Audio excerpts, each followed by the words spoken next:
ในนี้มันเนี่ยสถาปิติเมตรัยปรมีสำคัญและประลมไทยศกนี้รูมีนอมปีรัฐพิบาลยกเวติการิมันดับสเพียวีโปรหาบรรทุกสถานการณ์บอชนาวคณะปะการอำนาจตุมเลทากากายฉบับเลือกตีปีหมกปีคลาดโมหาอำนาจง่อมอลุกสำแรงสีโจสรกลูกเลยลายเสรงสนาเอาบังการฉบับกาปีนิยุรัฐมันตรีไปแขะปีอำนาจรวมจุดมุ่งนังดำเนินสำคัญมือจำนวนเตี้ยได้นันจุ่มเรียบจุนลูกนันเองสตับชีบรรทบรรทบในเปิดประลมไทยสกนิดได้ยังขย่มในเมียนซันตระกถาสำคัญระบอบเวียมันจีเนไอกติขมายในอเมริกันจำนวนบุญรูปได้โลกบานทลายในขนมอังมหาสนบาทขมายอันนี้สมมติในดับบอนรัฐธินีวอชิงตันดีซีสหรัฐอเมริกาปิดท้ายที่ปรำปีคายกักดานีแต่โลกเนี่ยชีวิตมันยังไม่มียุทธศาสตร์ยังไม่คลาขนมการโจรรวมช่วยสังคมประจิตขมายประเทศกัมพูชีอัดบ้านตอนเปิดวิเลียนุจำลายปรึกษาก็ยังจำนวนสายจูนในปีบันเทิงเตี้ยบันตัวปีปอดมินประจำทั้งไงยังส่งมาเจอลงเนี่ยเลี้ยงตามด้านสดับกรรมทิพย์สายในวิทยุเสียมอันในเปิดประลมทั้งไงสองนี้จะตามลำดับดาวเมตรัย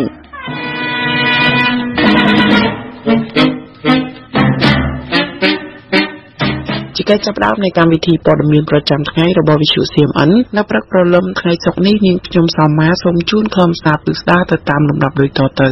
มนตรีจอนขบรัฐพิบาลกัมพูชีบานปราการพิพิธาตกมูลระบริบันดาสเพียกัมพูชีเวประหาแต่เลิกบรรทุกสถานการณ์บรรทุกพิโลหุนไซน์บาดเบนจีอักระสุมหับไตพินัตเตอร์เลสถาบันอังกฤษกาบอชนาดมือนีในขนมการพิพิธาตกมูลได้ปิลาตพอลในกาบอชนาดเจริญกรมปรึกษาคมสังกัดชนามปีปอนดับปรำปีได้เรียบจำได้ริบันดาสเพียกัมพูชีตาวิทยาดีประมวยขายกระดาษชนามปีปอนดับปรำปี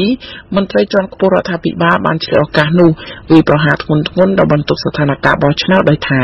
บรรทุกสถานการณ์นี้บังการล้างโดยมันเตยตามฉบับมีเพียบลมเอียงนังมีนันเนการนโยบายและขนมเวติการนู้นเนี่ยนองปีขณะป่าประชาชนกัมพูชีหลุกชมพอลเวรนบ้านพลายทาบรรทุกสถานการณ์เตยบังการล้างโดยองค์การกรทัพพิบาลตามใจจัดครูนไอประเมินการตัวสกอร์ปีฉบับบานตรมเตอร์หนุตีสระเรียงคณีนิด้าหลุกชมพอลเวรนนังมนตรีรัฐพิบาลในจีสมาชิกรีวันสเพียหลุกมันจะตกตุ้ยกับบานทลายได้ทาบรรทุกสถานการณ์คือช่วยดำเนินการบอชนาในโลกทา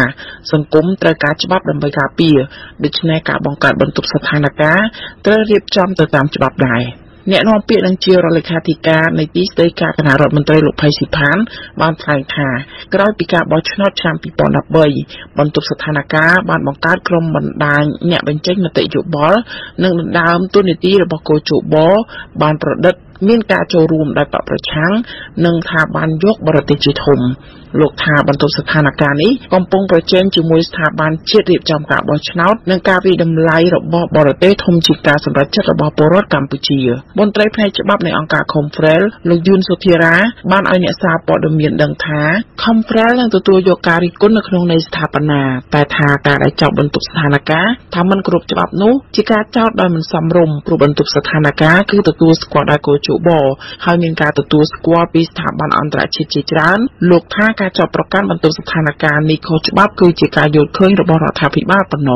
บรรทุกสถานการณ์ตระบานกรมองค์การสังคมซีเวอร์จัดสายสถาบันสหการคณีตามใบบังการล้างรวมคณีขนมการตามด้านดำเนินการบอชนับคุมสังกัดการปิดไงตีบ้วนไทยมิถุนากรมองค์การได้สหการคณีตามดำเนินการบอชนับบรรมิเจท้ากูบำนองปุกวดคือจองสไปโรกาเปิดในลัตพอลบอชนับขนมตัวนิติจิสถาบันไอกรีมวยดำใบกลุ่มอ้อยกระปะนิโยบายประกาศลัตพอลเรียงคล้วนโดยขมิ้นตัวเล็กหน้าหมอกเตียงตอดคณีไปสกัดกรรมระบบบรรทุกสถานการณ์เรื่องบ้านสวากุมดาวเนี่ยนอมปีคณะกรรมการที่ติดจองกับบอชนาโดยทานิกฤจิกาโจรุมจำไหนจมรุ่งอเมริกาบอชนาประพฤติได้ดำลาเพียบหนึ่งอายแต่ตัวโยกกรุ๊ปเพียที่คณะนโยบายวิทยุเสียมันเชี่ยสำเร็จเนี่ยเชี่ยนิยมมนตรีจอนกปูมือรูประบอกคณะป่าประชาชนกัมพูชีบ้านตุมเลขาโกบำน้องในการจุมรุ่งอาการฉบับคณะป่านโยบายเลือกตีปี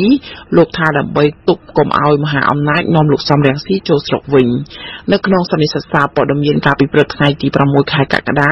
แต่ต้องนองสิกได้เปลี่ยนฉบับได้ปีคณะป่านโยบายเดลกฮุนไซน์เป็นเชี่ยวอาการจะเลือกตีปีนู้เนี่ยน้องเปียดำนางเรียกคณะป่าประชาชนกัมพูชีโลกเชียงวันไทยทาสิกได้เปลี่ยนฉบับได้เอาสเปียอนุมัติในไงจันทร์สัปดาห์กลายนี้โดยลูกทานเรียงมันเอาดะ តាំងរូបលោកសំរងស៊ីនៅទីសាធារណៈដូចមុនទៀតទេដោយថាលោកសំរងស៊ីជាតន្តិតលោកជឿងវុនបានបន្តថាច្បាប់នេះនឹងទប់ស្កាត់មិនឲ្យមហាអំណាចណាមួយប្រើឥទ្ធិពលនាំលោកសំរងស៊ីចូលមកកម្ពុជាវិញនោះទេនៅលើក៏លោកយើងនេះប្រទេសមហាអំណាចតែងតែចង់បានប្រទេសតូចធ្វើជារណបរបស់ខ្លួនអានោះធំណាស់នៅក្នុងទស្សនៈរបស់យើងហើយអ្នកនៅខាងក្រៅនេះគាត់គិតថាថ្ងៃណាមួយគាត់អាចវិលត្រឡប់មកវិញដោយប្រទេសមហាអំណាចនឹងជួយគាត់មកឃើញទេជួយគាត់មកបើកាលណាមហាអំណាចជួយគាត់មកវាអាចធ្វើឲ្យប៉ះពាល់ដល់សង្គមជាតិរបស់កម្ពុជាធ្វើឲ្យមានការបែកបាក់សង្គមជាតិរបស់យើងមិនតែប៉ុណ្្នឹងទេគណៈបព្វជិជនការពីច្បាប់អនុវត្តនីតិរដ្ឋយើងមិនបដ ឲ្យជនដិតមួយមកបានកើតណាអញ្ចឹងមានការប្រឈមគ្នាបើសិនជាមានការប្រឈមគ្នាវាទៅជាការបែកបាក់ជាតិការពុះជាតិជា2ជា3ជា4ដែលធ្វើឲ្យយើងអាចមានគ្រោះថ្នាក់ថ្ងៃក្រោយនេះនៅក្នុងចំណុចហ្នឹងដែលខ្ញុំចង់និយាយប្រាប់ចង់និយាយថាយើងធ្វើនេះគឺដើម្បីប្រជាប្រដ្ឋការពារប្រទេសជាតិណាកុំឲ្យមហាអំណាចលូកដៃចូលក្នុងប្រទេសយើងបានអ្នកនាំពាក្យគណៈបកសង្គ្រោះជាតិលោកយ៉ែមពុញរិទ្ធបានថ្លែងជំទាស់ទៅនឹងគោលបំណងរបស់តំណាងរាស្ត្របកប្រជាជនកម្ពុជាដោយលោកថាបញ្ហាជាតិធំដែលត្រូវធ្វើគឺគោលនយោបាយផ្សព្វផ្សាយជាតិនិងការប្រកួតប្រជែងគោលនយោបាយនិងការប្រកួតប្រជែងការអភិវឌ្ឍជាតិដោះស្រាយបញ្ហាអយុត្តិធម៌សង្គមចំណាក់ស្រុកនិងរកទីផ្សារកសិករជាដើម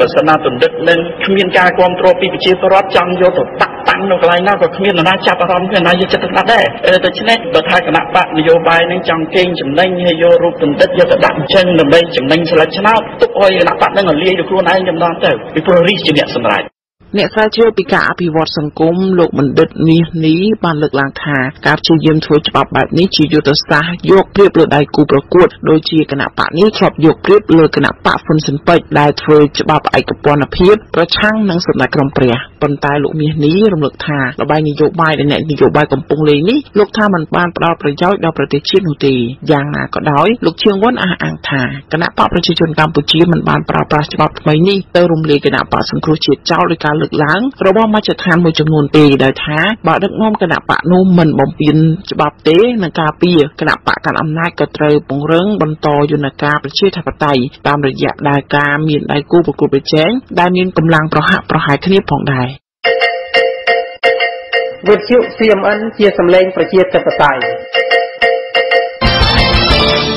ដែលឡាយពាក់ព័ន្ធជាមួយនឹងអ្នកនយោបាយជើងចាស់មួយរូបបានលើកឡើងថាលោកចង់ឲ្យសមាជិករដ្ឋសភាបង្កើតច្បាប់មួយការពារនាយករដ្ឋមន្ត្រីពេលធ្លាក់ពីអំណាចដើម្បីកុំឲ្យមានការកាត់ទោសលោកលើឡៃស្រេងបានលើកឡើងដូចនេះទៅកាន់អ្នកសារព័ត៌មានខណៈលោកចូលរួមនៅក្នុងពិធីរំលឹកវិញ្ញាណក្ខន្ធជនរងគ្រោះក្នុងព្រឹត្តិការណ៍បង្ហូរឈាមថ្ងៃទី5ដល់ថ្ងៃទី6កក្កដាឆ្នាំ1997ខួបទី20ឆ្នាំលោកបានអះអាងថាលោកនឹងមិនចូលរួមជាមួយគណៈបក្សសង្គ្រោះជាតិនោះទេប៉ុន្តែលោកថាលោកគាំទ្រគណៈបកប្រឆាំងមួយនេះរដ្ឋមន្ត្រីក្រសួងព័ត៌មាននិងក្រសួងអភិវឌ្ឍជនបទមកពីគណៈបកហ៊ុនស៊ិនប៉ិចរូបនេះបានបង្ហាញជំហររបស់លោកថាលោកចង់ឲ្យគណៈបកប្រជាជនកម្ពុជានិងគណៈបកសង្គ្រោះជាតិសហការគ្នាបង្កើតច្បាប់មួយការពារនាយករដ្ឋមន្ត្រីធ្លាក់ពីអំណាចកុំឲ្យមានការកាត់ទោសលោកលើឡៃស្រេងបានយល់ថា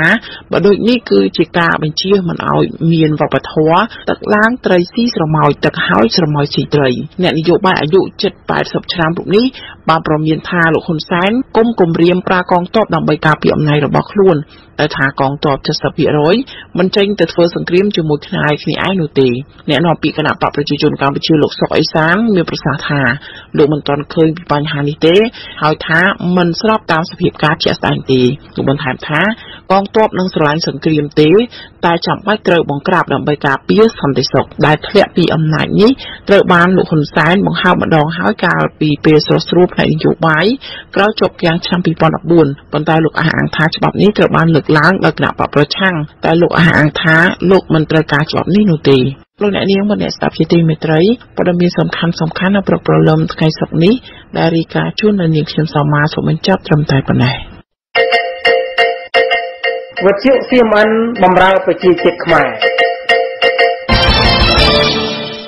អ្វីបើព័ត៌មានប្រចាំថ្ងៃនៃវិទ្យុ CMN ទៅបានបញ្ចប់អំបញ្ញមិញនេះក្តីក៏យើងខ្ញុំនៅមានខ្លឹមសារទាំងស្រុងនៃសន្និសីទថ្មីមួយទៀតសូមអញ្ជើញលោកអ្នកនាងតាមដានស្ដាប់បន្តទៅតាមលំដាប់ដោយមេត្រី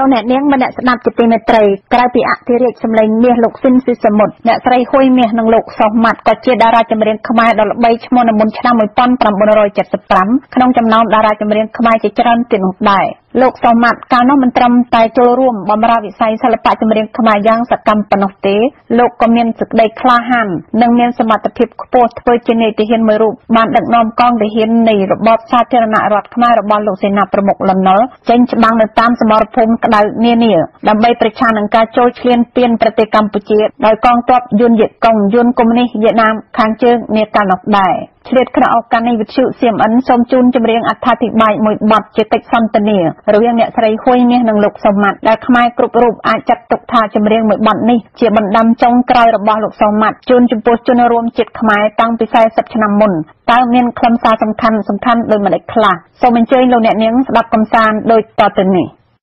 ឥឡូវនេះយើងបន្តនៃអបទារឿងទេសកកម្មរបស់លោកជាបន្តទៅទៀតបន្ទាប់ពីលោកធ្វើទេសកកម្មនៅឯសមរភូមិទូលានតើលោកទៅធ្វើទេសកកម្មណាទៀតបន្ទាប់ពីទៅទេសកម្មនៅសមរភូមិទូលានតែជាកន្លះខែគេជាងការក៏បាននឹងមើលឲ្យកងរដ្ឋាភិបាលខ្ញុំដែលមានថាសេចមាសបាទហើយនឹងរឿងពេជ្រទៅកំពុងទេសកម្មនៅក្នុងសមរភូមិកោះកាត់កោះកាត់ដាល់ហ្នឹងចាទៅនឹងបានប្រហែលជាមួយអាទិត្យទទួលខ្លាំងវិជាសង្កត់ខ្លាំងនៅក្នុងសមរភូមិយើងខាងទៅផ្លូវនេះបាទគេក៏លើកមកខ្ញុំមកទាំងយប់ទាំងអាទិត្យមកបាទទៅកំពុងទេសកម្មនៅក្នុងសមរភូមិទៅផ្លូវនេះទៀតតាំងពីនោះរហូតដល់ឥឡូវបាទដោយនីតិរបស់យើងកាន់តែខាត់ចូលមកដល់ទីបញ្ចប់ណាស់ទៅហើយនេះនីតិយើងសូមជូនសម្លេងទាំងស្រុងទៅលោកដើម្បីធ្វើជារយៈពេលចំពោះអ្នកស្ដាប់របស់យើងមកទៅនេះគឺថាបទទីបញ្ចប់នេះខ្ញុំមានសូមជូនលោកតាទៅមានឈ្មោះថាទឹកភ្នែកខ្មែរជាឱកាសនេះដែរខ្ញុំសូមថ្លែងអំណរគុណចំពោះលោកស្រីលោកអ្នកនាងកញ្ញាដែលបានយកចិត្តទុកដាក់ក្នុងនីតិនាមស្រីនេះហើយខ្ញុំសូមជូនពរដោយសារទៅក្នុងឱកាសចូលឆ្នាំថ្មីនេះគឺឲ្យបានប្រកបនឹងអាយុវណ្ណៈសុខៈពលៈកុំបីទៀតឡើយចំពោះបទទឹកភ្នែកខ្មែរនេះគ្មានអ្វីក្រៅពីចង់ឲ្យខ្មែរនិងខ្មែររួបរวมគ្នាចរចាតាមសហអង្គការសហប្រជាជាតិគឺកុំឲ្យតែពីឃ្លាតគ្នារវាងខ្មែរនិងខ្មែរគឺក្នុងន័យចម្រៀងដូចតែអស់លោកអ្នកនឹងបានស្ដាប់ដូចតទៅនេះឯងចម្រៀងនេះគ្មានអ្វីក្រៅទៅពីចង់ឲ្យខ្មែរនិងខ្មែរនឹងគឺរួបរวมគ្នាទេចា៎ដូច្នេះដើម្បីកុំឲ្យរាជខ្មែរចាញ់បោកអ្នកនយោបាយទោះតែខ្មែរភាគច្រើននាំគ្នាចូលរួមជាប់ជាប្រចាំតាមដានស្ថានភាពនយោបាយជាតិលើគ្រប់វិស័យហើយហ៊ានរួមគ្នាធ្វើការតស៊ូមតិតវ៉ាប្រឆាំងតាមផ្លូវច្បាប់ជាតិនិងអន្តរជាតិព្រឹត្តិការណ៍សំខាន់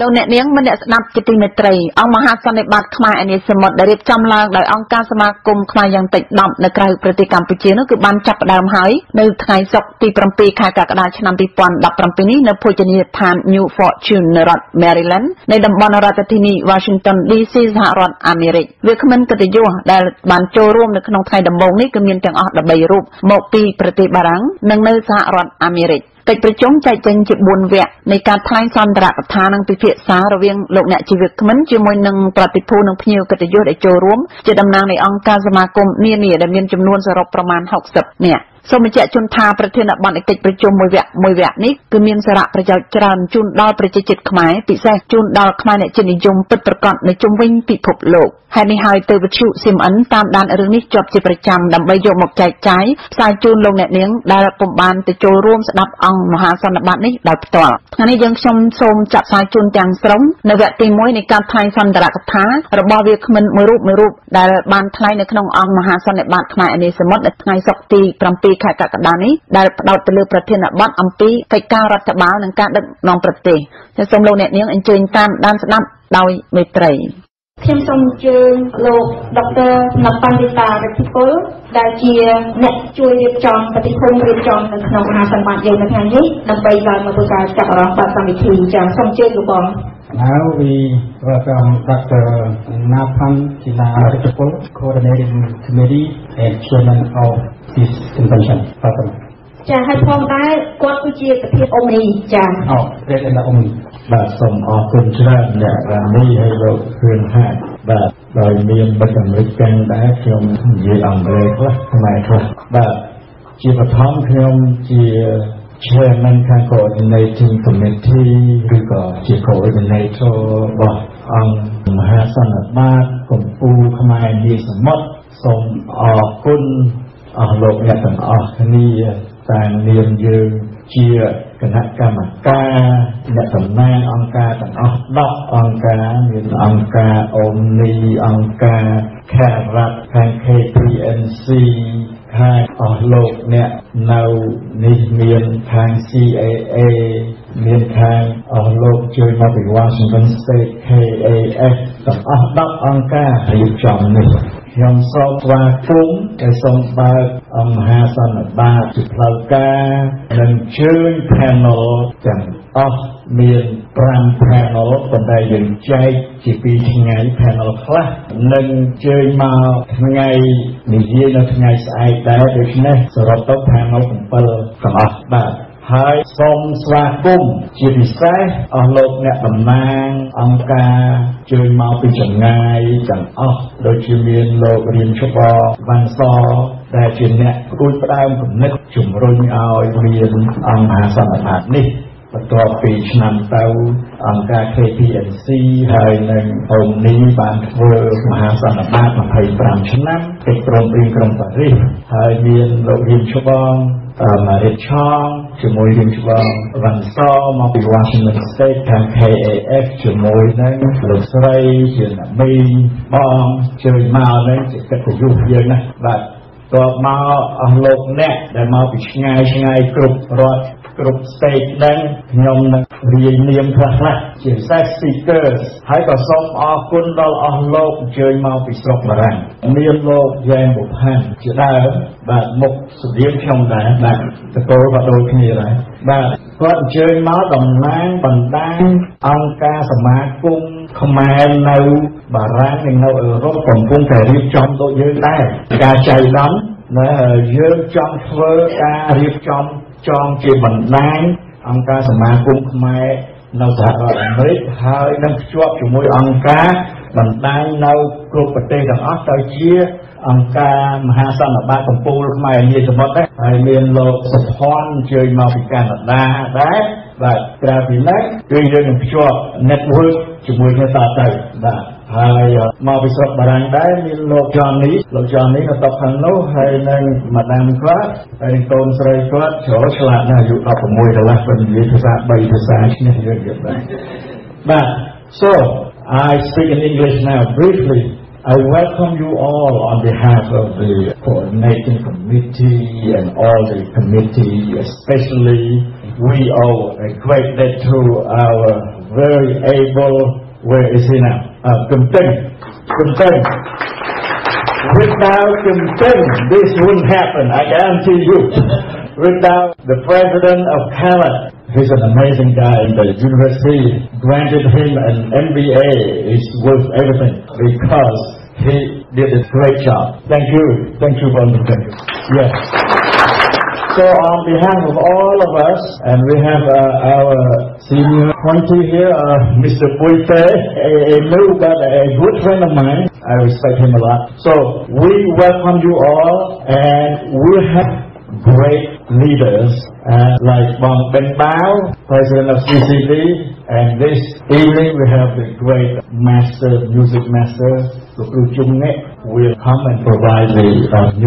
traditional music for us. So we have a great crowd here. 60 people representing many organizations. We have the people from Minnesota. We have Scott Walker, our good friend, and next to him, our hero who found the American device that very vital to national interest. Our senior brother from Cambodia, our hero. American veteran. Whenever I see him, I feel so proud. But so and we have great speakers.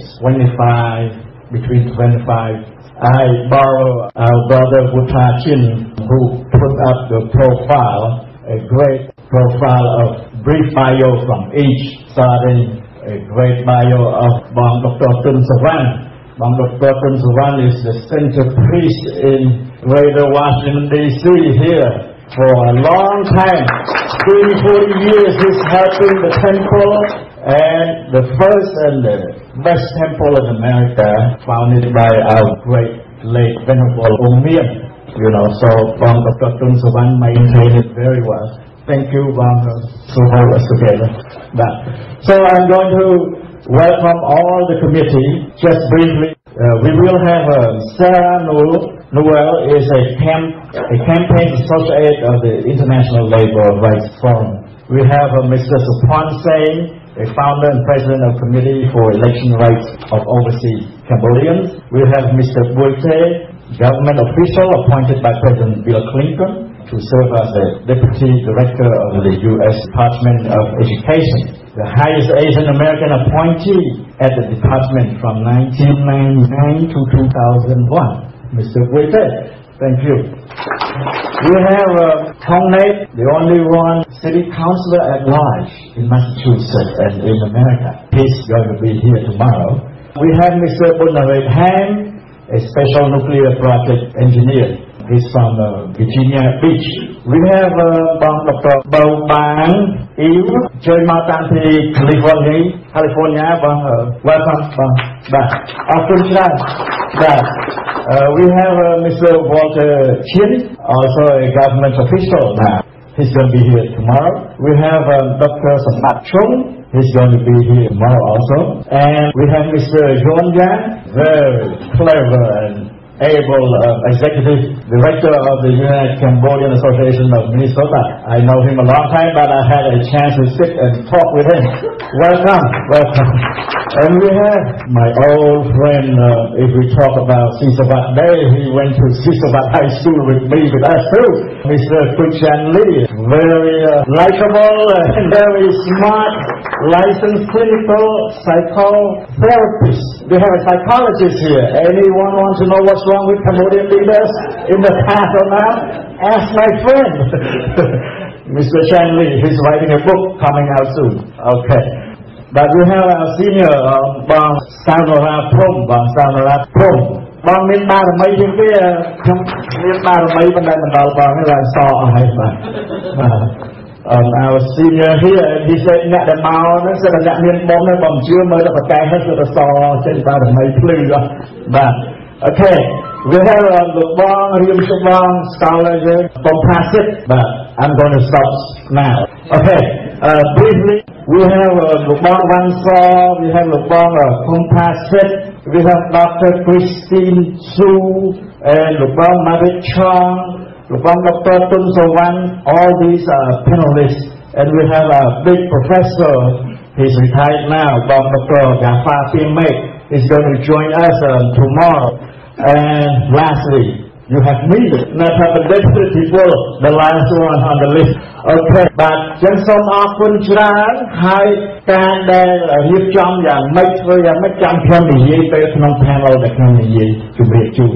ឡូវដើម្បី move on and move along, I give the floor to the MCs. Thank you very much and welcome. យើងមានថ្ងៃទី1ដែលចាប់ដើមខ្ញុំសូមអញ្ជើញលោកប៊ីតេដែលជាអ្នកសម្របសម្រួលនៅក្នុងផ្នែកទី1នេះដើម្បីឡើងមកលើវេទិកាចាសូមអញ្ជើញលោកប៊ីតេ Now we have a panel 1 and we welcome Mr. Politicain. សូមអញ្ជើញលោក បាទជាដំបូងសូមស្វាគមន៍ផងលោកប្រិយទាំងអស់ដែលបានចូលមកចូលរួមក្នុងមហាសន្និបាតថ្ងៃនេះនៅ Washington DC area. My name is Buite and I am your moderator for the panel discussion number 1. It is about administration and governance, which means from my interpretation is we learn how to lead or run an agency, organization or a country. For this important panel, we have very selected group of wonderful individuals as a speaker for this session. Detailed bio in the folder when you pick them up. They will share with you their personal and professional background on the topic ranging from Khmer political history dated from 1950s to a recent political history of events in Cambodia, and concluded with a systemic concept on how to help build a resilient democratic Cambodia. You are in for a special treat today. The panelists were told in advance, or at least I sent them the email, hoping that you all read the email, that they need to provide any source of data or evidence to support their claims or assertions. So I hope you will do that. I also would like to ask the panelists to also address, I have read all your papers that you sent to us. They look wonderful. But I also would like to ask the panelists to also address the role and responsibilities of Khmer overseas and resource gears and knowledge required to turn that concept, idea, or blueprint of a good and independent and democratic Cambodia into a reality. So I hope at the end of your prepared presentation, you address that issues a little bit. They also were told that each panelist will spend up to 10 minutes to do an opening remarks that also include sharing with you their personal and professional background and their thoughts that are related to the topics. Now, if you go for 11 minutes, the speaker are also given a choice, and again, if you read my email, to speak in Khmer or English or both, I want you all to hold your questions until the panelists finish their opening remarks, and when we have opened up for dialogue with the audience, that's you. When ask your questions, please identify yourself, meaning your name and your affiliation if you have any, and please also keep your questions or comments specific and short. We need to move these things along. So let's begin, and I would like to invite my panelists. So, Lok Changmarit, please come up to the podium here. Lok Chamli, Lok Dr. Bo Bang Il, and Lok Scott Walker. I'm going to ask Lok Changmarit to speak first because in his piece he talked about the historical perspective of Cambodia. Things happened from 1954. So we'll give us a little bit broad perspective on what's going on and what we can learn from that. ខ្ញុំថ្ងៃនេះមានកិត្តិយសដើម្បីនិយាយអំពីរឿងស្រុកខ្មែរខ្លះដែលខ្ញុំបានជួបប្រទះក្នុងជីវិតរបស់ខ្ញុំ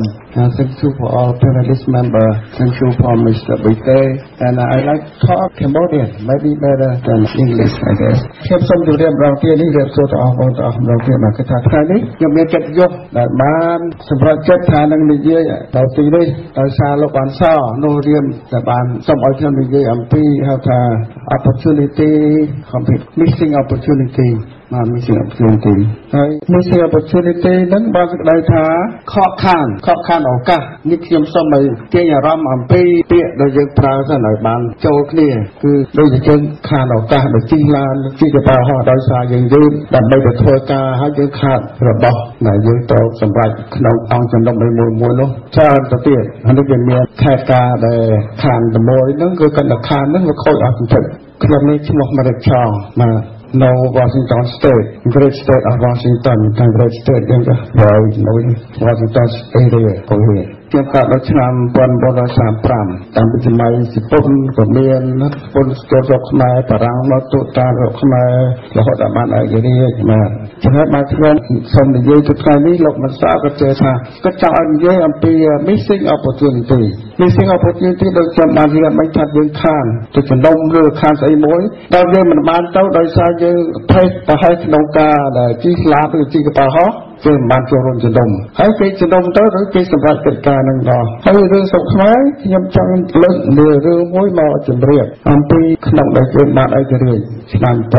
1953 November 1953យើងបានឯករាជ្យប៉ុន្តែនៅក្នុងពេលនោះថាតែពួកវាមិញ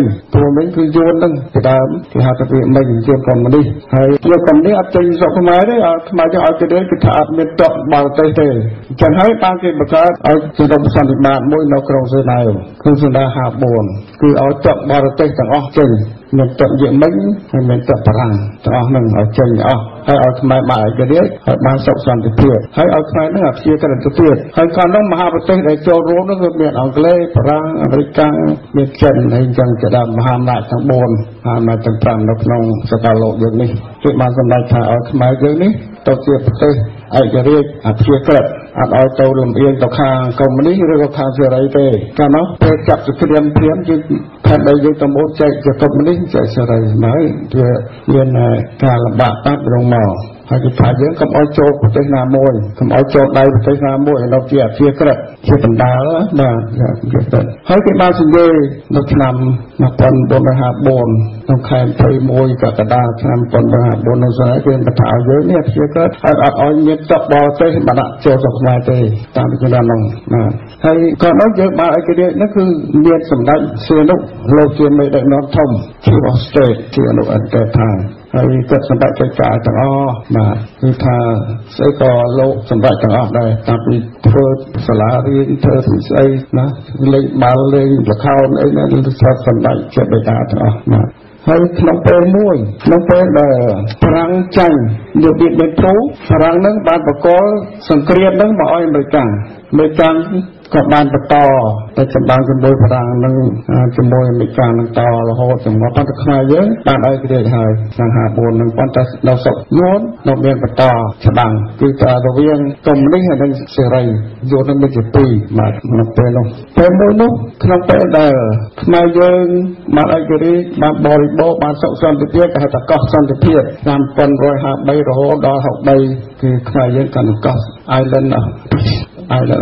នៅកន្លែងនោះមកអត់មានអីទេតែសុខយួនគឺថាទម្លាក់ក្របបែកបាញ់មេលីសូរលរដ្ឋពេលរដ្ឋខែប៉ុន្តែពេលមួយនោះសម្ដេចសៀនុលោកផ្លាត់ថាចាំម៉េចគឺតបយល់ខាងជើងដែលជាកុម្មុយនីសនោះវាមិនអាចនឹងមកវាយតបយល់ខាងត្បូងដែលជាសេរីជាមួយនៃការរបានទេបើឲ្យវាចង់ធ្វើម៉េចទៅទងខ្មែរយើងនេះដើម្បីឲ្យបានប្រជុំប្រផលអយុធភ័ណ្ឌឲ្យនឹងទាហាននេះទាំងអស់ពីខាងជើងចូលមកខាងត្បូងសុកលាវអត់អីទេពួកយើងបញ្ចូលបានតែមិនដល់សុកខ្មែរនេះពួកយើងនឹងត្រូវទាក់ទងជាមួយខ្មែរដឹកនាំធ្វើម៉េចដើម្បីបញ្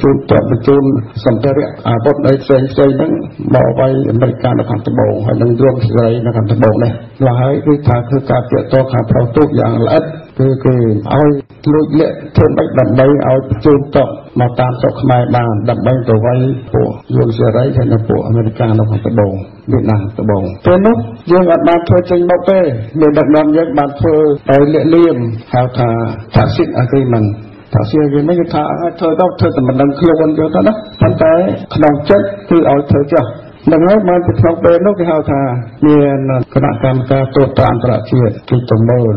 International Control Commission for Withdrawal and All Foreign Forces from Cambodia តែពេលគេទៅមើលគឺលាក់លៀមមិនទៅនឹងឲ្យគេនឹងចេញអស់ពីកន្លែងដែលជាអាវុធនឹងមិនទាហានមិនអីប៉ុន្តែវាមកច្រើនពេករហូតទៅ400នាក់ឡើយនឹងអាចចេញបានទេហើយគេដឹងរឿងដល់គេដឹងរឿងអញ្ចឹងទៅសម្ដេចសៀនុខ្លួនឯងនេះលោកថាឥឡូវនេះសង្គ្រាមសុកយួននឹងវាចូលដល់ស្រុកខ្មែរសង្គ្រាមសុកយួនក៏ទៅជាជំនដល់ស្រុកខ្មែរដែរដល់ឡងហើយតែលោកខំមកឲ្យអន្តរជាតិទទួលស្គាល់គឺថាឲ្យអន្តរជាតិគឺថាមានរហូតដល់ឆ្នាំ1964នោះក៏បាន45ប្រទេសប៉ុន្តែនៅពីក្រោយភ្នំលោកក៏តាក់ទងជាមួយពួកសាធារណសេរីរបស់ជាតិវៀតណាមត្បូងដើម្បីឲ្យមកធ្វើតបមានវាកង់ខាងនោះគេហៅជាវាកង់វិញណាគឺដល់អស់វាមិញហើយតាំងពីឆ្នាំ1954មកនឹងទឹកជ្រាបមកតាំងពីឆ្នាំ1960ជាងមកទៅជាវាកង់ទៅវិញវាកង់នោះក៏វាខាងត្បូងឯងដែលមកទៅតបដោយកាំងហើយនឹងយួនសេរីនឹងដែរអញ្ចឹងហើយលោកក៏បានឲ្យពួកនឹងមកប្រើដៃខ្មែរដែរលោកច្រោះហើយបានជាមានតបយើងត្បូងហើយនឹងអាមេរិកនេះមកចូលឲ្យនៅទៅខ្មែរទៅព្រៀបខាងកើតនៅដូចជាមកដល់តាពីចន្ទ្រាអីរហូតទៅបានទម្លាក់ក្របបែកដោយសារមានតបជាដេញតាមចំណោះនេះហើយបានថាក្នុងពេលនោះយើងហៅថា miss opportunity គឺថាយើងផ្លត់ស្លៀកឲ្យដល់ទៅចូលឲ្យធ្វើខុសនឹងកិច្ចប្រពៃអានេះជាទោសថ្នាក់នេះធំដោយសារតែការដែលយើងប្រពៃដោយទឹកសម្រាប់នេះហើយតែតាមផ្លាស់ប្រទេសខ្មែរទៅជាសាធារណរដ្ឋសម្រាប់ជាលោកទៅលោកមានឬក៏លោកសេរីមតៈនេះទម្លាក់ដល់ក្រោយមកទៀតសម្រាប់ការចេញហើយយើងអន្តរជាតិគេបានជួយប្រមាណយើងអស់ចំណុចហើយយើងទៅធ្លាក់ទៅទៀតអាហ្នឹងអភិវឌ្ឍយើងគឺថាចេះចាប់រហូត ដល់មកទៀតអស់ពីខ្សែសាធារណរដ្ឋនឹងទៅយើងចូលដល់ខ្មែរក្រហមហ្នឹងណាដល់ពេលនោះគឺមានកុម្មុយនីសនៅរហូតហើយវាទៅពេញការបរទេសខាងកុម្មុយនីសនោះមករហូតតទៅទៀតកុម្មុយនីសហ្នឹងក៏ខ្មែរក្រហមក៏បណ្ដុះបានរំបានមានឲ្យការកាត់សម្លាប់ទាំងអស់ក្នុងរយៈពេល3ឆ្នាំ8ខែ20ថ្ងៃហ្នឹងគឺថាយើងបានស្គាល់ហៅថា killing field the killing field is the result of the non-compliance of the Geneva Accord ហើយខ្ញុំថាជាទៅឃើញចឹងហើយតទៅទៀតរហូតទៅដល់យួនតែឃើញខ្មែរក្រហមនឹងខ្សោយស្លាប់ពលរដ្ឋឯងអស់ទៅខ្សោយខ្ញុំមកវាយស្រុកខ្មែរតទៅទៀតបាទហើយស្រុកខ្មែរតទៀតឲ្យស៊ីវេកិច្ចព្រមព្រៀងនឹងសន្ធិសញ្ញាជាច្រើនជាមួយរដ្ឋាភិបាលដែលយកទៅបន្ទប់ឡើងហ្នឹងហើយលោកហេងសម្បិនប៉ែនសវណ្ណជាសិនកន្លែងនោះគឺថាទៅព្រមព្រៀងឆ្នាំ1982 83 85នឹងរហូតចឹងមកគឺថាដោយសារ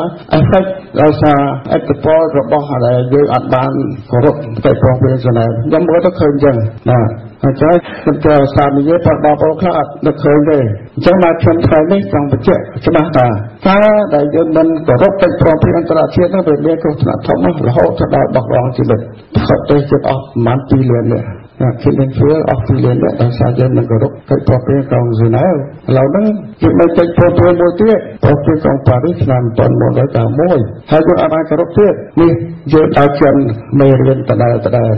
ខ្ញុំប្រទេសមើលទៅគឺថាឥឡូវនេះយើងអត់ចិត្តចាប់ទេហើយមានតឡាការខ្មែរក្រហមក៏រកមិនឃើញគឺគ្រោះថ្នាក់នេះធំណាស់ឡើយហើយចំណែកយើងយល់ថាតើ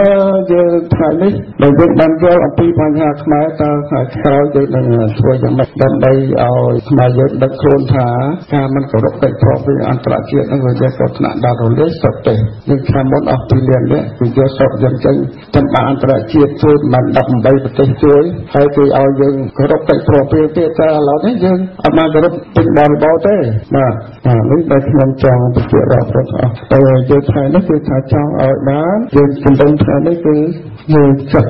កសាងសម្បត្តិនេះ building stronger overseas Khmer community and lasting independence and peace in Cambodia ហ្នឹងខ្ញុំឃើញតែបានថាឥឡូវនេះប្រសិនបើយើងចង់ឲ្យខ្លាំងទៅយើងរកច្រាបជួយគ្រប់គ្រងឲ្យយើងបានរស់នៅល្អបាទហើយខ្ញុំសូមសរសើរប៉ុណ្ណឹងបាទសូមអរគុណសូមអរគុណលោកឈើមរិទ្ធក៏ជាប្រធានសមាគមKhmer Alliance Foundation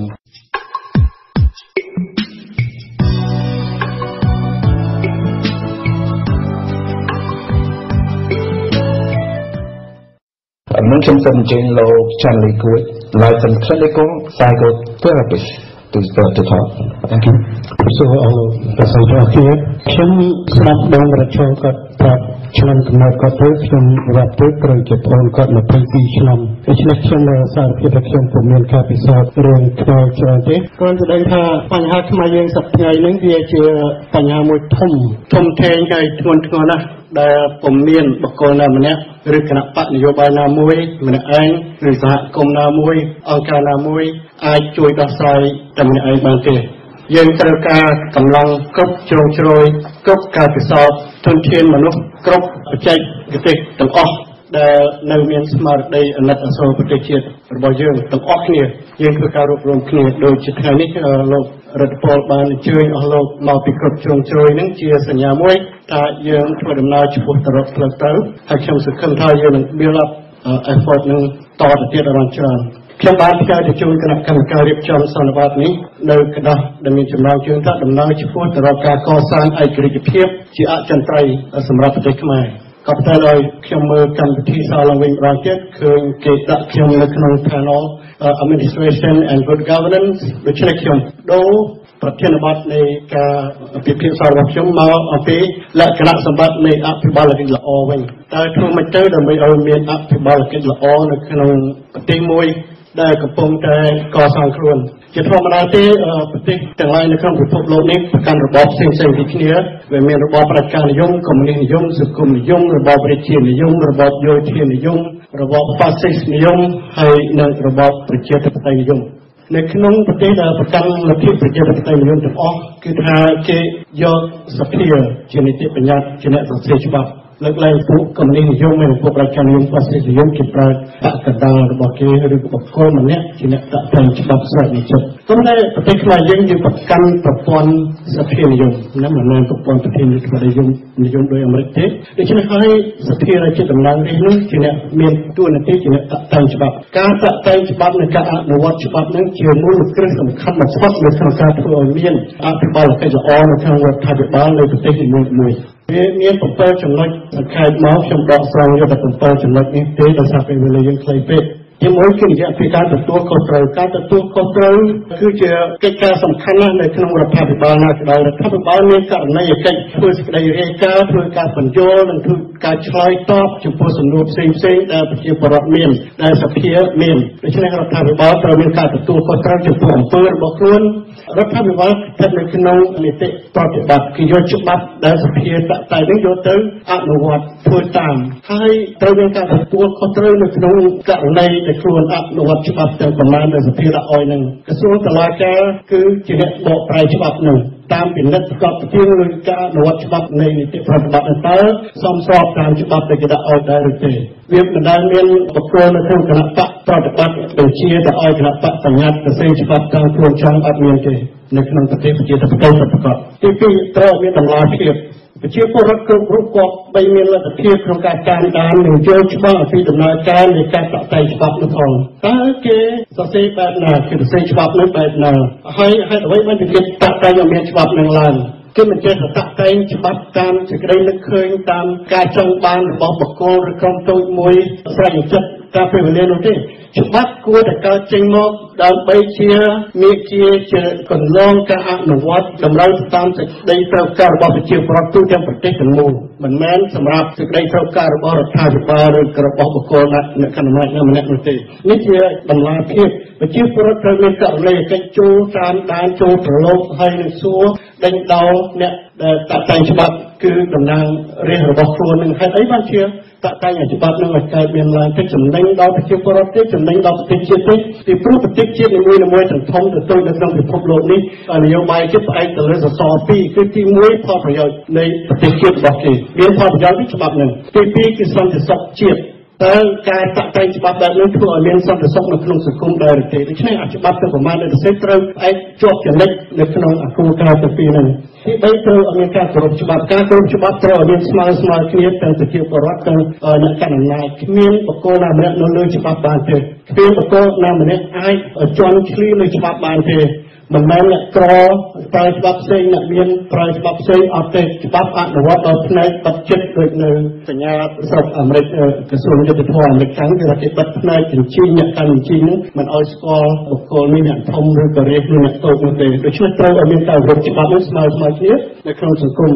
ទី4គឺត្រូវមានការបម្រើប្រជាពលរដ្ឋរដ្ឋាភិបាលត្រូវខិតខំអស់ពីសមត្ថភាពបម្រើសេចក្តីត្រូវការនៃប្រជាពលរដ្ឋទូទាំងប្រទេសទាំងមូលឲ្យទាន់ពេលវេលាស្របតាមសេចក្តីត្រូវការនៅក្នុងលក្ខណៈសមហេតុផលណាមួយជាពលរដ្ឋគឺជាម្ចាស់នៃរដ្ឋាភិបាលមានករណីកិច្ចបម្រើប្រជាពលរដ្ឋគ្រប់វិនាទីទាំងអស់សូម្បីប្រធានាធិបតីអាមេរិកកាំងម៉ោង12យប់ម៉ោង1យប់ត្រូវក្រោកឡើងក៏ត្រូវតែក្រោកដែរពីព្រោះប្រជាពលរដ្ឋអាមេរិកកាំងត្រូវការប្រធានាធិបតីឲ្យធ្វើកិច្ចការមួយសំខាន់ដែលប៉ះពាល់ទៅដល់សន្តិសុខនៃប្រជាពលរដ្ឋនៃប្រទេសគេទាំងមូលតែម្ដងដូច្នេះបើសិនជាមានរដ្ឋាភិបាលណាមួយមិនបម្រើប្រយោជន៍នៃប្រជាពលរដ្ឋទេប្រជាពលរដ្ឋដែលជាម្ចាស់មានសិទ្ធិបករដ្ឋាភិបាលនោះចឹងនៅក្នុងប្រទេសខ្មែរយើងចង់និយាយថាតាមរយៈការបោះឆ្នោតពីព្រោះយើងឆ្អែតឆ្អន់ជាងនឹងការកាត់បង្ហូរឈាមគ្នាហើយសកម្មភាពនៃការបង្រួបបង្រួមគ្នាសុខភាពនៃប្រទេសទាំងមូលកើតចេញមកពីទឹកចិត្តអបអរសាទរនៃសមាជិកក្នុងសង្គមគ្រប់គ្រប់គ្នាដោយសារបានដឹងថាសេចក្តីត្រូវការរបស់គេនេះទទួលការយកចិត្តទុកដាក់ពីរដ្ឋាភិបាលនៅក្នុងដំណើរការនៃការតាក់តែងច្បាប់មានន័យថាក្រុមនីមួយៗជាពិសេសក្រុមអ្នកដែលទន់ខ្សោយហើយអ្នកនឹងចូលរួមតាក់តែងច្បាប់នឹងមានការប៉ះទង្គិចគឺថាត្រូវឲ្យមានការចូលប្រឡូកនៅក្នុងនយោបាយសង្គមខ្មែរយើងនយោបាយធំច្រើនតែប្រាប់មកប្រជាពលរដ្ឋខ្មែរកុំឲ្យនឹងរវល់នឹងរឿងជីវិតខ្លួននឹងរឿងនយោបាយអីអ្នកណាគូសិស្សគេទៅរៀនទៅអ្នកណាធ្វើស្រែអ្នកស្រែគេទៅធ្វើស្រែទៅអានោះជាគ្រោះថ្នាក់អានោះដែលធ្វើឲ្យខ្មែរក្រហមចូលពីឆ្នាំ1975មកដោយសារតែជាបង្កប់បញ្ជាយើងផ្នត់គំនិតយើងកុំឲ្យចេះគិតពីរឿងប្រទេសជាតិកុំឲ្យចេះគិតរហូតទៅដល់រឿងនយោបាយដែលប៉ះពាល់ទៅដល់អាយុជីវិតរបស់ខ្លួនថែមទៅទៀតផង ខ្មែរយើង7លានអ្នកចំនួន75នោះអត់ដឹងថានយោបាយបត់បែនទៅណាទៅណីអត់ដឹងថាចលនាណាតាក់ទងទៅភ្នំពេញហាណូយពេលកាំងយ៉ាងនោះប្រជាពលរដ្ឋខ្មែរភាគច្រើនអត់ដឹងទៅរត់ធំតែម្ដងដល់គេចូលមកគេភ្ជុំភ្លើងឲ្យចេញទៅគេជាឲ្យដាក់ដៃមកមុខដាក់ឲ្យគេចងទៅគេសុំវាយក្បាលធ្វើចោតឲ្យគេវាយភូមិទៅអានឹងឲ្យមកពីអីមកពីយើងអត់ចូលប្រឡូកនៅក្នុងកិច្ចការនយោបាយជាតិដែលនយោបាយនឹងឲ្យវាប៉ះពាល់ដល់អាយុជីវិតរបស់យើងរាល់គ្នារៀងរាល់ថ្ងៃទោះយើងធ្វើអ្នកនយោបាយទោះយើងមិនធ្វើអ្នកនយោបាយក៏នយោបាយធ្វើយើងដែរបាទហើយបាទ